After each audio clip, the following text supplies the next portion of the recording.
Whoa, you're back again here at Propcoach. Coach Taco coming to you today in talking about what? Yes, good question. We got a very special request. Somebody that wanted to tell them a little bit more about the best real estate social media strategies specifically for agents, right? So that's what we're going to talk about today. But before, my strategy right now here on the social media channel of YouTube is to build the biggest agent community in Southeast Asia. So do me a huge favor, just subscribe this red button and also on your notifications so that you know every time we publish a new video. So go ahead, subscribe on the notification, and then we are going to get started very soon in 3, 2, 1, and go. Let's get started.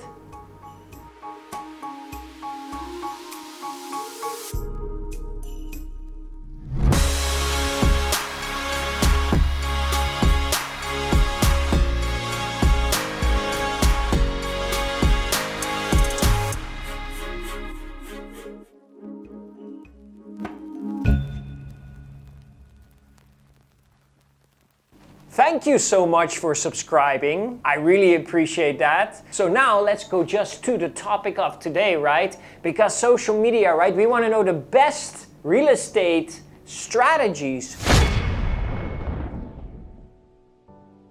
for you as an agent, right? Some things that you need to immediately put into your daily practices in your social media. Now listen, if you're using Facebook, Instagram, LinkedIn, TikTok, whatever it is, all these social media strategies matter. But of course, a lot of people come to me and say, wow, I feel so overwhelmed, right? All these social media, right? Listen, I get it.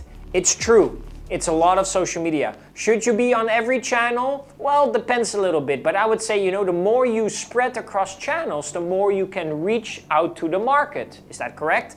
On top of that, it doesn't mean that you have to put in the effort for every single social media channel the same way. You have to pick one or maybe two where you really consistently and frequently do your thing on social media. Hey, listen.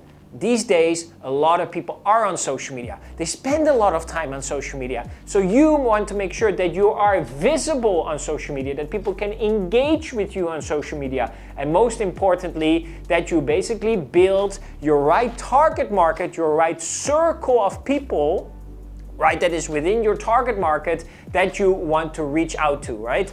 Social media these days is kind of your email marketing, your advertising, and your branding at the same time. So if you mix that up too much, and if you're not too much on social media, it's going to be very difficult. So let's go to a few do's and don'ts that you want to implement immediately or remove from your strategies to become extremely well in social media. Okay, let's start with the first one. Okay, let's just go to a don't first, right? The one thing that I want not to do is only post listings. A lot of agents out there, they only post listings. What means that they only, once they get a listing, they post it on their social media. They get the second listing, then they post that on their social media. Then the third listing, that's all that they post. Hey, listen, if that were to work, don't you think we would have many more successful real estate agents out there? It doesn't work that way, right? It's not an advertising platform for your listings only, right? It's an engagement, a social connective platform, especially if you do things on Facebook, right? So do not only post listings because nobody cares about your listing, nobody wants to see your listing, and also the algorithm of Facebook and other platforms, the moment that you put a link there, Facebook is just going to not show it to other people out there. So be very, very careful before you post a listing. My suggestion is don't post any listings. Use your portals and your advertising campaigns to post listings, but for your social media pages, don't immediately post every single listing. So that means let's go, now we did a don't, let's go to a do. What should you do? Well, one thing you should do immediately, do you. Yes, you. You have to include you. I see so many agents, what they do is they post listings, they post areas, they have pictures of beautiful buildings and things like that, and I don't see them, yes, your face, in the social media channel. Hey, listen, people want to do business not with the building, not with the listing, they want to do business with you. And you are one of the most important elements in the whole social media strategy. So that means you have to take more pictures of yourself. You have to take more videos of yourself. You have to do more viewings where you are included into the viewing. You have to do everything more, including you. So the next time that I look at your social media page, what, by the way, you can send to me if you want to have some tips and some ideas, I want to see you there. I want to see you present yourself, because that is so important for your branding. Let's go again to a don't. So one thing that you don't do, is only post 2 to 3 times a week. It's not enough. It's really not enough. You will not be able to touch the circle of that interest of the people that are following you, people that are liking you, people that want to know more about you, that are interested in you. If you only post 2 to 3 times a week, that is simply not enough. You're not creating that compounding effect of people keep seeing you and seeing what you're doing, and that is just not going to be relevant for your strategy altogether. So what I usually say to every single agent that goes on the social media and wants to become effective, the best strategy is at least do a once a day posting. That's what you want to do, right? At least once a day. Taco, does that include weekends? Especially weekends, right? You don't want to miss the weekends. Why? Because people in the weekends have more time to spend on social media. So why wouldn't you post during the weekends when people have the most time? But I get a lot of agents, they ask me, yeah, but I don't have a lot of time in the weekends. I have viewings, or I have family time, or Sunday is my off day. Well, when other people have their off day also, that's the time that they're on their social media. So that is when you want to be visible on your social media. And with all the scheduling posts and the pre-scheduling posts, you can do this all on Monday, Tuesday, Wednesday, Thursday, Friday, and have your scheduled posting ready for Saturday and Sunday. So do at least 1 time a week. 2 to 3 times a week is not enough. And also, don't forget to include the weekends. Let me go to one very important matter that you don't want to do, is you don't want to be perfect. I had so many times that agents came to me and said, how do I do this? I have to record a video. I have to hire a videographer. I have to hire a photographer. I have to hire. I need to look well. I have to go to the barber. I need to look nice. No. If it all has to be perfect like that, you will never shoot that video. You will never take that picture. You will never be as consistent as 1 time a day. Actually, the power of great social media marketing is that it's very authentic. Authentic means it's very real.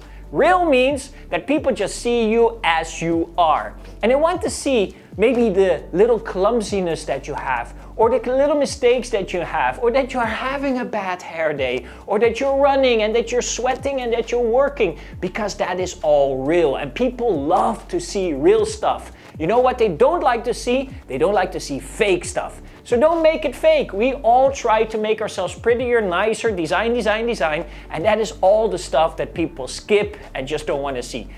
Trust me on this one, the more real it is, the better it is. So don't try to be perfect, because imperfection always gets rewarded on social media.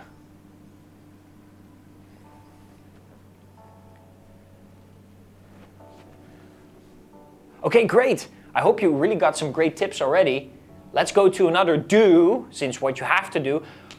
And this might get a little technical, so I apologize in advance. But you need to throw out a lot of hooks. Yes, hooks. What are hooks? Like a fishing hook, right? You need to hook something there. And what is usually on the hook? Hook is a bait. And that bait has to be something that creates curiosity, that creates scarcity, that creates something that people might think, hey, what is at the other side of that hook, right? Too many times, what we do in our social media is that we open the curtains, we lay down the cards, and we tell exactly to people, this is what we have to offer. And people are not interested in what you have to offer, but people are interested in what you have to offer if you only show about 10% of what might be interested to them. It's very simple. People always want what they can't get. Remember that, what I said? People always want what they can't get. So you need to create the curiosity first. If you create the curiosity and just ask people online, hey, listen, I got this market report of the latest transactions in these areas. Would you like a copy? Now you're creating curiosity, right? But if you would already put the link into your Facebook post, like here's the market report, how many people are really going to download it, right? If you open the curtains too fast, people are not going to want what you have to offer. So you need to create a lot of hooks. Create the curiosity first, the scarcity first, and then people will show their interest. What brings me to the next part is then you need to become very good in storytelling. Too many times we use Facebook or other social media platforms as a catalog, right? Like an advertising catalog. And that is simply not what it's made for. All these social media platforms are all created to be social connective platforms, right? They want you to engage with people, to connect with people. And what is the best way we connect with people? If we can tell stories. People love stories. We loved stories from the moment that we were born and that our parents were reading us stories. Bedtime stories, day stories. We love the stories about, remember when grandma did this, remember when grandpa did this. Those are the stories that people relate to, right? So are you able to tell a story about yourself? Are you able to tell a story on how you helped one of your clients buy, sell, rent, or anything in the real estate business? Because people will find that relates to their story, and once it relates to their story, then you start to connect with them. Throw out some hooks, get the likes in, get the comments in, and then when the comments come in, then you basically surprise them with some stories, and then comes the next part. It's very important. Is something you cannot do is you ignore any likes or engagement. This is the most critical part that I see. A lot of times what I see agents, they do post, and what happens is they get likes and they get comments. And what is it that you do? You do nothing. You just let them like, you let them comment, but you don't reply to the comment and you don't engage with the like. But these likes and these engagements are potential leads. These are people that might or even are already very warm in your potential services that they're looking from you.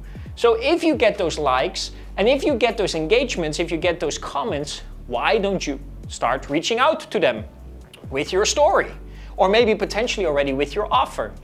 Whatever it is, do not ignore the people that are actually trying to engage with you. And sometimes we only wait until people engage with us when they write us a message, when they send us an email, or give us a call. But these days, in this century, in this 2021, when somebody likes your post and when somebody comments your post, that is already somebody telling you, hey, I'm interested in what you're saying. I like what you're saying. I want to maybe know more. Let's connect a little bit. And you, as the agent, have to take that first step.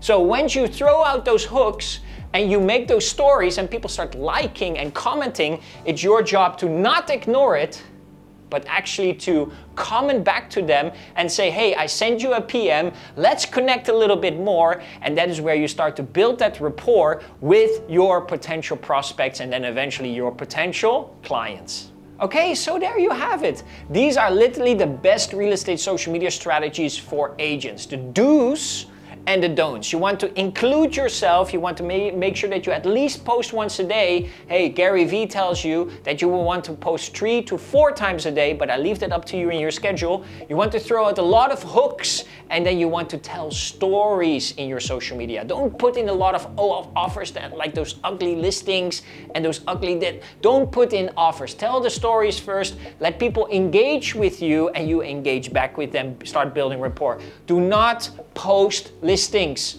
on your social media. That is not what it's meant for. 2 to 3 times a week is not enough. Be don't be perfect. Just be you. Just yourself. That is just the best that you can be on social media. And don't, like I said, ignore the engagement. Every time you get a like, every time you get a comment, start messaging these people, reply back to him, build up that conversation, see if you can get some interest for them for any products that you have, or at least get them into your database so that you can start following up with them. And one day they might become your seller or they might become your buyer. So that is all for what you want to do on social media. Okay guys, thank you so much for watching this week. I really hope you enjoyed this topic because this was sent especially by request from one of our watchers here on the YouTube channel. If you want to have your topic up here, only thing you have to do is just put it in the comment box below and I will make sure to address it. For now, this week, thank you so much for watching and I will see you again next time. Bye bye.